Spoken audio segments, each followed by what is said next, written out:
बोले गंगा मैया की जय। बोले सत्य सनातन धर्म की जय। बोले श्रीमद् भागवत महापुराण की जय। पतित पावनी कलिमर हारिणी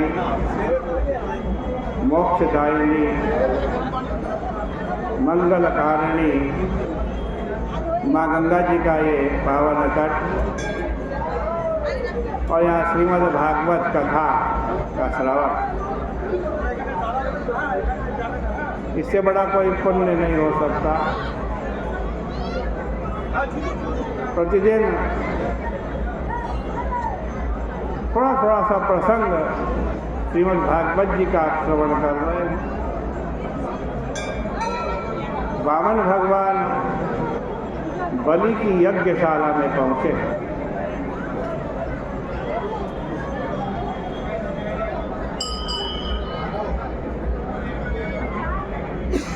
बलि ने भगवान के चरण धोए, उस जल को अपने सिर के ऊपर छिड़का, भगवान का बहुत स्वागत किया और कहा जो तुम्हें मांगना हो मांगो, गांव मांगो, नगर मांगो, धन मांगो, अन्न मांगो, जो मांगोगे वो मिलेगा।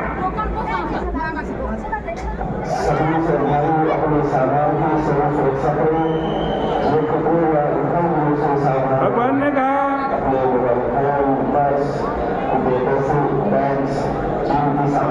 बड़ी सुंदर बात है।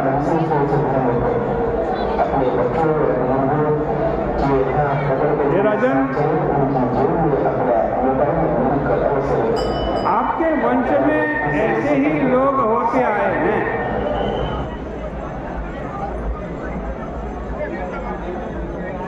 इसलिए ऐसी मधुर, मीठी और धर्मयुक्त बात तुम कर रहे हो।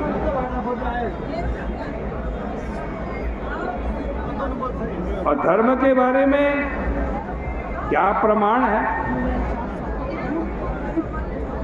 इसका निश्चय आप अपने पितामह प्रहलाद जी की आज्ञा के अनुसार करते हैं। आपका कुल में न तो कोई कृपण हुआ और न कोई निस्सत्व हुआ। बावन जी ने बलि को थोड़ा पक्का कर लेने के उद्देश्य से कहा, ये बलि तुम्हारे वंश में ऐसा कोई भी नहीं हुआ है जो एक बार संकल्प कर ले ब्राह्मण को कुछ देने का और फिर बात से पलट जाए।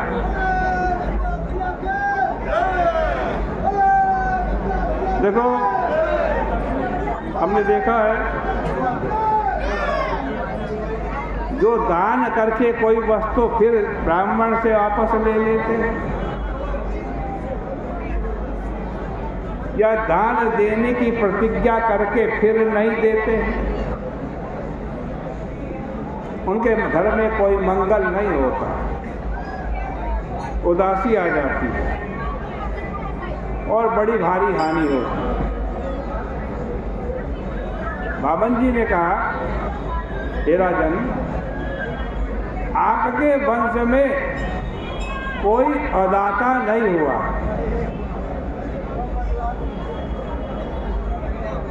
दान और युद्ध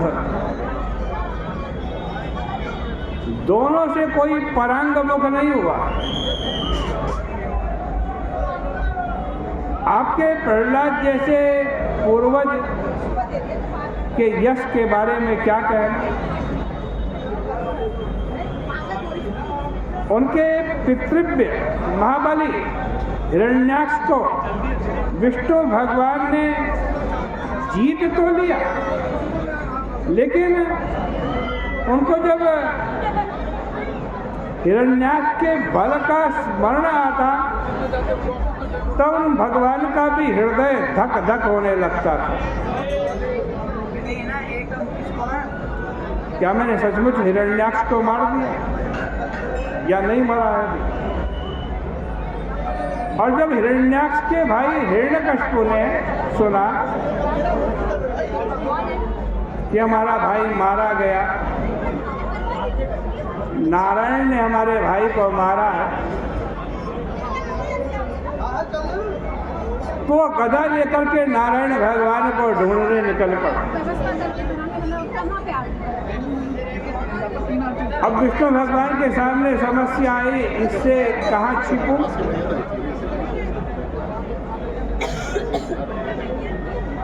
हिरण्यकशिपु के हाथ से कैसे बचूं? वे जहाँ जहाँ भी जाएं वहाँ वहाँ हिरण्यकशिपु का प्रवेश था। अंत में विष्णु भगवान हिरण्यकशिपु के सांस के साथ मिलकर उसके कलेजे में बैठ गए। और है बनी, जहाँ तक आपके पिता विरोचन, वो कभी मरने वाले नहीं थे तुम्हारे पिता विरोचन, लेकिन देवता ब्राह्मण बनकर के आ गए और ब्राह्मण बनकर के उनकी आयु ही मांग ली। और तुम्हारे पिता ऐसे दानी, उन्होंने ब्राह्मण समझ करके देवताओं को अपनी आयु ही दे दी। ऐसे वंश में आप पैदा हुए हैं। देवताओं ने भी ठग लिया। मैं आपसे कोई बड़ी चीज क्या मांगूं? रावण भगवान कह रहे हैं मुझे तो केवल 3 पग धरती चाहिए, 3 पग।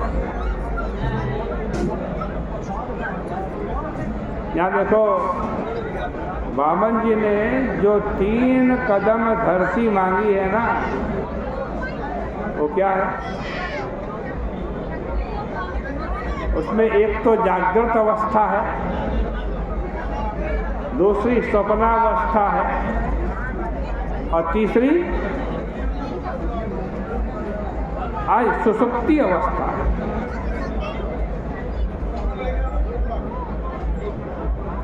इन तीनों को मांग लिया, अब बाकी क्या रहा? केवल परमात्मा परमात्मा ही तो रहा।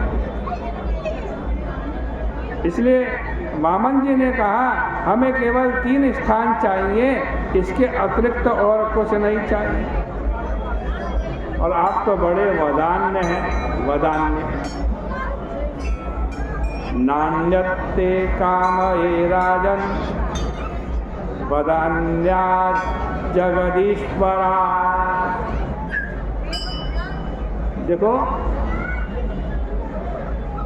एक होता है वद, वद माने बक्कू,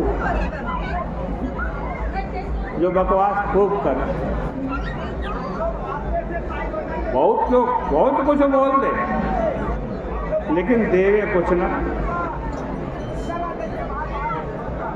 वद को बदमाश या दुष्ट भी कहते हैं।